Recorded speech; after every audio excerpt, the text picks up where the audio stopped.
How many of you have ever received unfair treatment? Jesus said it is impossible that no offenses should come. Do you have the right to be offended? Offense is a snare, a trap. An offense is the bait of Satan. The bait of Satan.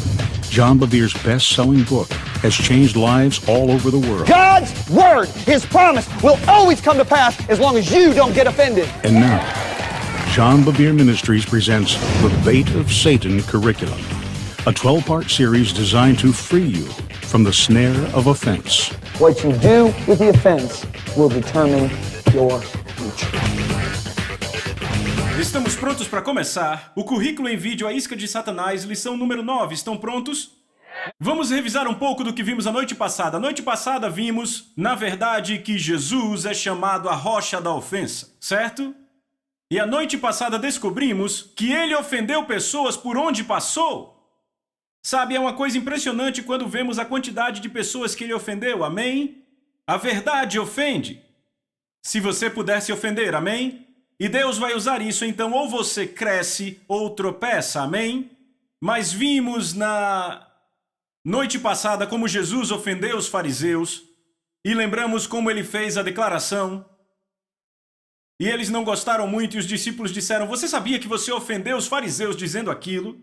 Ele disse que os cegos guiem os cegos ao precipício. Ele disse, qualquer planta que meu pai não plantou será arrancada. Então ele disse, na verdade mostrou, que quando a verdade é pregada, isso trará ofensa, e essa ofensa Deus vai usar para arrancar aqueles que não são dele. Então vimos que ele ofendeu a sua própria cidade natal, pelo que ele pregou. E ele os ofendeu a um ponto que queriam empurrar ele de um barranco, e ele ofendeu até os próprios membros da sua família, o que para mim é impressionante. Seus irmãos, sua mãe, suas irmãs acharam que ele estava louco e foram buscar ele num lugar. E ele disse, quem são meus irmãos, a minha mãe e minhas irmãs, senão aqueles que ouvem a palavra de Deus e praticam, amém? Alguém aqui é os irmãos, a mãe e as irmãs dele, amém? Certo, e então vimos que ele ofendeu até sua própria equipe, isso também me impressiona. Ele pregou algo, a equipe ficou ofendida e disse, isso é uma coisa muito dura. Então ele olhou para a equipe e disse, e começou a pregar mais duro ainda. E finalmente sua própria equipe, muitos deles, a Bíblia diz que não alguns, não poucos, mas muitos foram embora e não andavam mais com ele. Ele não olhou para o resto e disse, caras, vamos apertar os cintos, porque perdemos metade da equipe. Ele disse, caras, vocês também vão embora, quando falou com o resto. E então vimos que ele ofendeu até mesmo seus amigos mais próximos. Lázaro estava doente para morrer e os mensageiros de Maria e Marta, quando chegaram, de repente, Jesus estava ensinando, disseram a ele, Jesus, você tem que vir conosco agora. E a Bíblia diz que quando ele ouviu que Lázaro estava doente, ele ficou mais 2 dias. E finalmente, quando ele chegou lá, alguns dias depois, Maria e Marta, a primeira coisa que disseram foi, Senhor, se você estivesse aqui, o nosso irmão não teria morrido. Então vemos que Jesus estava ofendendo pessoas, onde quer que ele fosse. Nessa lição hoje à noite, eu quero olhar para o inverso. Eu quero que vocês vejam hoje o lado totalmente inverso do que Jesus fez ao ofender. Vocês vão entender do que estamos falando. Mateus capítulo 17, onde vamos começar hoje. No versículo 24, nós percebemos que Jesus, deixa eu explicar algumas coisas agora. Jesus baseou seu ministério itinerante em Cafarnaum, muitos não entendem isso. Sua cidade natal era Nazaré, onde ele cresceu, mas ele baseou seu ministério em Cafarnaum. Então, Pedro, sabe quando você está na sua cidade natal, você paga impostos, certo? Sabemos disso. Bem, Pedro estava no templo e estava entre as pessoas que coletavam o imposto do templo. E esses oficiais olharam para Pedro e disseram, ei, o seu mestre, o cara que você anda seguindo, ele paga os impostos do templo? E Pedro ficou um pouco nervoso com isso e disse, claro, ele paga os impostos.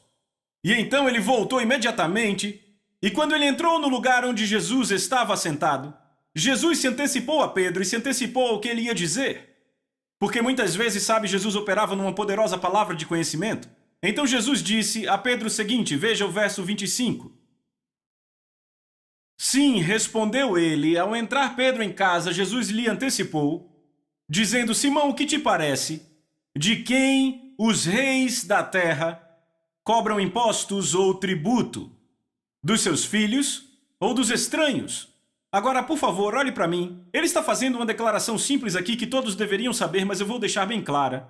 Jesus olha para Pedro e diz, certo, temos reis, de nações, de reinos, e de quem eles coletam impostos? Eles coletam dos seus próprios filhos, os príncipes e princesas, ou eles coletam impostos de estranhos? Essa é uma pergunta bem simples, não é? E Pedro, claro, respondeu e disse, bem, eles coletam impostos de estranhos, não de príncipes e princesas. Na verdade, os príncipes e princesas se beneficiam muito dos impostos. Eles têm as melhores roupas do reino, vivem nas melhores casas do reino, eles se beneficiam dos impostos, certo? Que os estranhos pagam, correto? Agora veja isso. Verso 26, então Pedro respondeu dos estranhos. Jesus disse a ele, então os filhos são livres. Agora olhe para mim, por favor. Jesus trouxe uma questão aqui, na verdade ele fez a pergunta para trazer a questão. Ele disse, certo, então eles coletam os impostos de estranhos. E Pedro respondeu isso, e Jesus disse, então está certo. Os príncipes e princesas, os filhos e filhas dos reis, eles vivem livres, correto? Vamos, falem comigo. Vivem totalmente livres, são isentos de impostos, não precisam pagar impostos, certo? Então o que ele está fazendo? Ele está dizendo, ei Pedro, adivinhe, o meu pai é o dono daquele templo. Eu sou filho dele. Eu não preciso pagar impostos. Estão pegando isso? Os estranhos são os que pagam os impostos. Eu sou isento de impostos. Eu sou livre. Eu não preciso pagar impostos. Aleluia, certo? Todos começam a ficar felizes e se animar nesse ponto.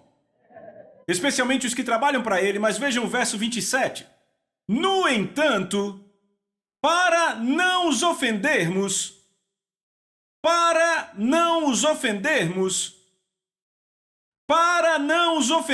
estão pegando isso?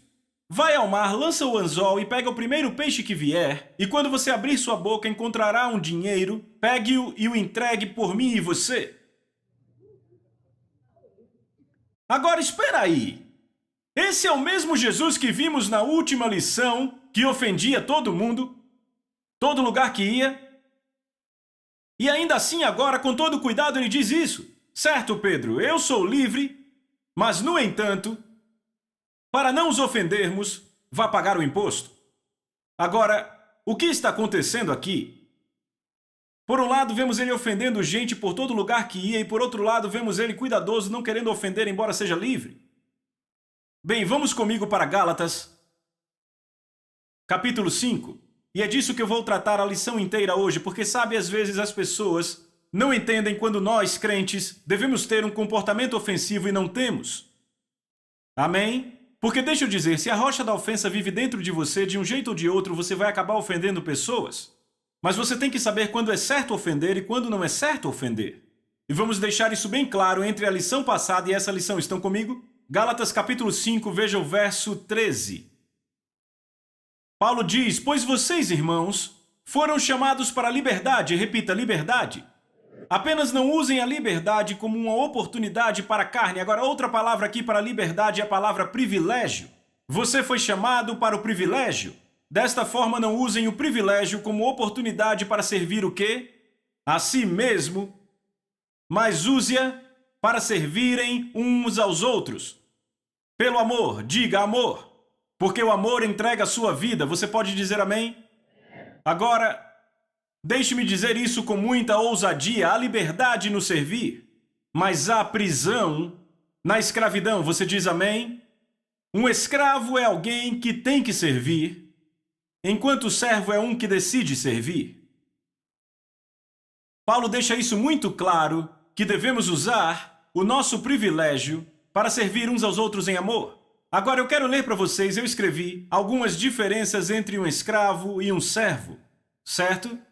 Um escravo tem que fazer. Um servo consegue fazer. Deixe isso agir por alguns minutos, certo? Essa é uma daquelas lições que nós pais devemos ensinar aos filhos. Mas agora temos que aplicar para nós mesmos como adultos, especialmente crentes, amém? Um escravo tem que fazer algo, um servo consegue fazer algo. Um escravo faz o mínimo necessário. O servo alcança o potencial máximo. Deixa eu dizer, você quer saber como ser promovido? Primeiro, o favor de Deus está na sua vida, mas você quer saber como ser promovido, você quer? Comece a servir, ao invés de trabalhar. Comece a servir. Ou seja, trabalhe até 7:30 da noite uma vez, O chefe vai perguntar por que você ainda está aqui, você diz porque isso precisa ser feito e eu amo fazer isso. E você faz algo que não se espera de você, como varrer o chão, limpar o banheiro, algo assim. Acredite, você é promovido assim. Porque chefes sempre procuram servos, não funcionários. Um escravo é um funcionário. Na verdade, um funcionário é um escravo. Estão comigo? O escravo caminha 1 milha, mas o servo caminha a 2ª milha. Ele gosta de servir. O escravo se sente roubado, o servo dá. O escravo é preso, o servo é livre. Pense nisso. O escravo luta por seus direitos. O servo abre mão dos seus direitos. Agora, vá comigo, por favor, para Romanos capítulo 14. Eu vou abrir em várias passagens hoje à noite para deixar claro isso aqui. Romanos capítulo 14. Porque eu quero isso tão firmado no coração de vocês, para que não haja dúvida sobre quando você deve ofender e quando não deve ofender. Romanos capítulo 14, verso 1, Paulo diz: receba aquele que é fraco na fé, mas não para disputas ou coisas duvidosas, pois um acredita que pode comer de tudo, mas aquele que é fraco come apenas vegetais. Veja, isso que Paulo está falando aqui, naquele tempo os crentes tinham bastante consciência de que algumas carnes eram oferecidas a ídolos. Jesus deixou isso bem claro no Evangelho de Marcos, eu creio que foi no capítulo 7, versículos 18 e 19, que todas as carnes são limpas, que não é o que entra pela boca do homem que o contamina, mas o que sai dela que o contamina, certo? E então o Evangelho de Marcos diz que ele fez todas as carnes limpas. No entanto, ainda havia cristãos ali que a Bíblia diz que tinham consciências fracas ou que eram fracos na fé. Em outras palavras, eles não aceitavam comer nenhum tipo de carne que eles achavam que eram oferecidas a ídolos. Muito embora a Bíblia claramente diga que aquela carne é santificada pela palavra de Deus em oração. Estão comigo? Então, Paulo está dizendo: recebam o irmão que é fraco na fé. Não o julguem, não disputem com ele, mas o recebam. Muitas vezes gostamos de discutir sobre certas coisas.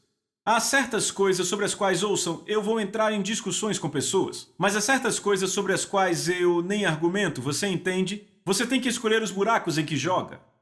Estão comigo? Eu quero ler para vocês 1 Coríntios capítulo 8, versículos 4, 6 e 7. Você não precisa abrir porque vai levar muito tempo. Paulo disse aos coríntios porque eles tinham o mesmo problema. No tocante à comida sacrificada a ídolos, sabemos que o ídolo de si mesmo nada é no mundo, não é verdade?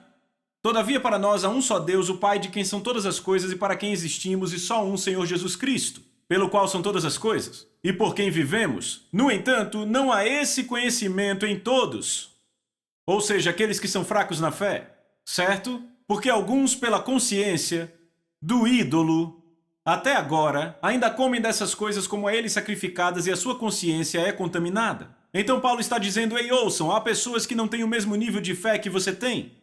Receba elas e quando recebê-las não discuta. Estão comigo? Agora, o que Paulo está tratando aqui é que há cristãos que são fortes na fé e parece que esses crentes que eram mais fortes na sua fé estavam mais interessados nos seus direitos do que em servir uns aos outros. Eles eram muito fortes no sentido de toda a carne é limpa, Jesus limpou ela para mim, ele disse que é limpa, eu posso comer isso, não importa no que o povo creia. O que Paulo está dizendo é: você está considerando a si mesmo mais do que a seu irmão que é fraco na fé? Agora leia Romanos 14, verso 12. Então cada um de nós deve prestar contas de si mesmo a Deus. Verso 13, desta forma não nos julguemos mais uns aos outros, tomai o propósito de não pôr tropeço ou escândalo ao vosso irmão. Então Paulo diz: não julguem uns aos outros. Não julguem a pessoa que é fraca na fé, e esta pessoa que é fraca na fé não julgue a que é forte na fé. Não coloquem entre vocês uma pedra de tropeço. Veja o verso 17, porque o reino de Deus não é comida nem bebida, mas justiça, paz e alegria no Espírito Santo. Então Paulo está deixando aqui bem claro que há algo mais importante que seus direitos. Estão vendo isso? Agora, você pode se perguntar por que Jesus saía ofendendo pessoas por onde andava, Mas ainda assim, por outro lado, ele não precisava pagar impostos, mas disse para que não se ofendam, vamos pagar. Deixa eu dizer a diferença. O único momento em que você encontra Jesus ofendendo é para obedecer ao Pai em verdade. Sempre que fosse para pregar em verdade, ele ofenderia, porque a verdade acaba ofendendo pessoas que não a abraçam. Mas você nunca vai encontrar Jesus ofendendo alguém por causa dos seus próprios direitos. Aí está a diferença. Toda a diferença está aí. Toda vez que nós insistimos nos nossos direitos ou privilégios, ao custo de ofender alguém, fazemos com que aquele irmão peque. Porque ouçam 1 Coríntios 8, verso 9. Ele diz, vede, porém, para que esta vossa liberdade não venha de algum modo a ser tropeço para os fracos. Repita, tropeço. Diga de novo. Veja o que ele continua dizendo em 1 Coríntios 8, versos 11 e 12. E assim, por causa do teu saber, perece o irmão fraco pelo qual Cristo morreu, e deste modo, pecando contra os irmãos, golpeando-lhes a consciência fraca, é contra Cristo que pecas. Repitam, você peca contra Cristo. Agora ponha seu marcador aí, porque vamos voltar para Mateus 18. Mateus 18, por favor. Agora, imediatamente depois do final do verso 17, que acabamos de ler, quando ele diz, no entanto, para que não se ofendam, vai ao mar e lança o anzol, ele vai direto para o capítulo 18 e começa a falar como você deve se tornar como uma criancinha, certo? Mas então ele adverte imediatamente no verso 6, depois disso, ele diz, mas todo aquele que fizer um desses pequeninos que crê em mim pecar, repitam, pecar. Agora vamos ler de novo em 1 Coríntios 8. Ele diz, e assim por causa do teu saber, perece o irmão fraco pelo qual Cristo morreu, e deste modo, pecando contra os irmãos, golpeando-lhes a consciência fraca, é contra Cristo que pecais. Quando você fere a consciência fraca de um irmão, você peca contra Cristo. Jesus diz no verso 6, mas todo aquele que fizer um desses pequeninos que crê em mim pecar, seria melhor para ele. Agora veja o que Jesus diz, isso é forte. Se uma grande pedra lhe fosse amarrada ao pescoço e ele se afogasse na profundeza do mar, ai do mundo por causa das ofensas, porque é inevitável que as ofensas venham, mas ai do homem pelo qual vem a ofensa. Se a tua mão ou pé te faz pecar, corta-o. Agora eu vou dizer algo. Se o privilégio que você tem como crente do Novo Testamento faz com que o outro irmão peque, corte-o. Deixa eu dar um exemplo do que aconteceu comigo e Lisa. Alguns anos atrás, quanto tempo faz? Faz tempo, há quase 10 anos atrás. Eu levei Lisa e nossos 3 filhos, porque naquela época Arden não tinha nascido. Addison tinha 6, Austin tinha 3 e Alex 1. Eu levei Lisa, Addison, Austin, Alex e uma babá para a Indonésia. Agora, para a Indonésia é uma longa viagem. Basicamente, você voa para lá, vai indo, depois começa a voltar. Ok? É longe assim. Então levou coisa de 30 horas provavelmente para chegar lá. E eu digo, quando chegamos lá em Bali, Indonésia, nós estávamos exaustos, certo? Saímos do avião, fomos pegos pelo pastor e ele organizou para ficarmos no hotel de um dos diáconos da igreja. Agora entenda, Bali é um lugar lindo, é uma ilha de resorts, mas o hotel desse cara não era o hotel mais legal que você já viu. E era em uma vizinhança da pesada.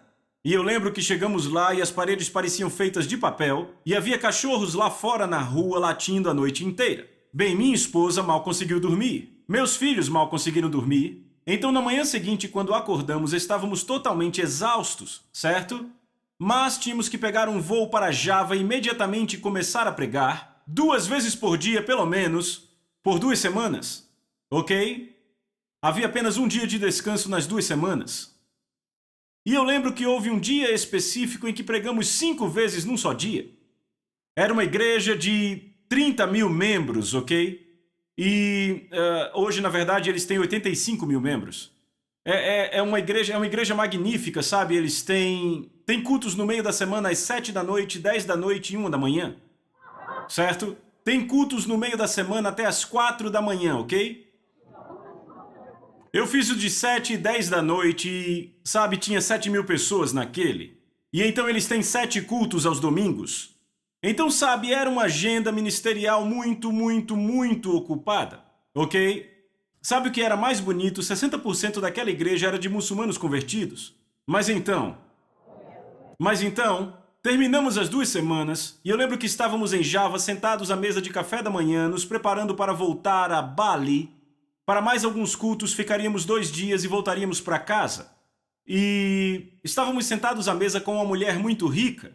E a mulher olhou para nós e ela meio que tinha descoberto sobre o hotel onde estávamos e onde íamos ficar de novo, o hotel dos cachorros latindo. E então ela olhou para minha esposa e disse: sabe, eu quero abençoar vocês. Sabe, tem um hotel 5 estrelas na praia de Bali. E lembrem, Bali é como o Havaí, certo? Ela disse: um hotel 5 estrelas, eu quero deixar vocês com 2 quartos.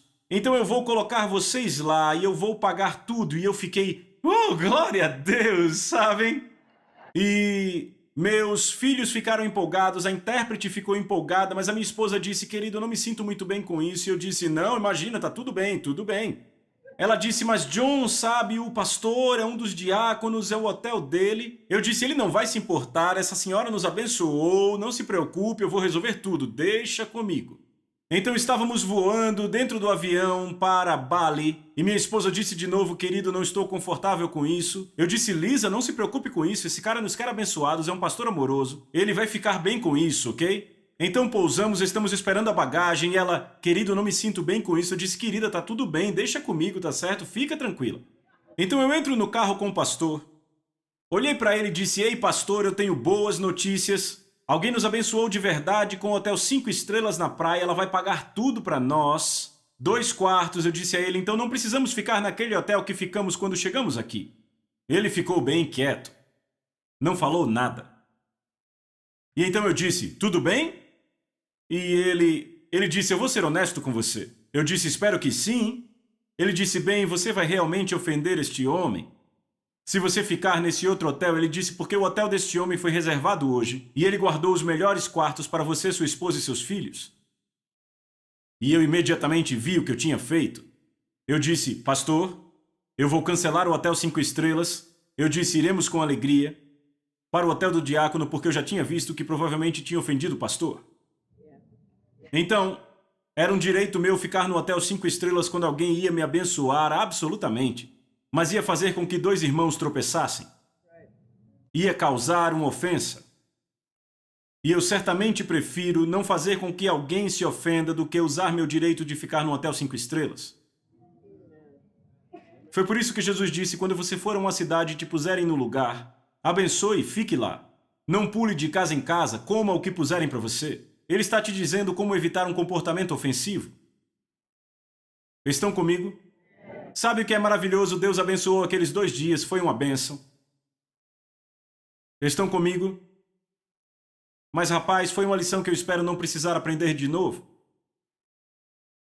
Sabe, Paulo fez uma declaração aos Coríntios, ele disse: sabe, o Senhor disse que aqueles que pregam o Evangelho devem viver do Evangelho, sabem, isso é um direito meu, mas eu escolho não usá-lo. Eu vou trabalhar por minha conta, tenho meu negócio de tendas, eu tenho pessoas que me suportam, mas ele percebeu que de alguma forma usar o seu direito com eles ia fazê-los tropeçar. Ele disse: eu vou passar para vocês saberem que meu coração está com vocês.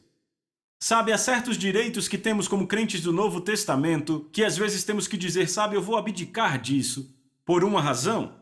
Porque eu estou mais interessado em servir os meus irmãos do que ouçam, do que usufruir dos meus direitos. E quando você vive assim, Deus se agrada.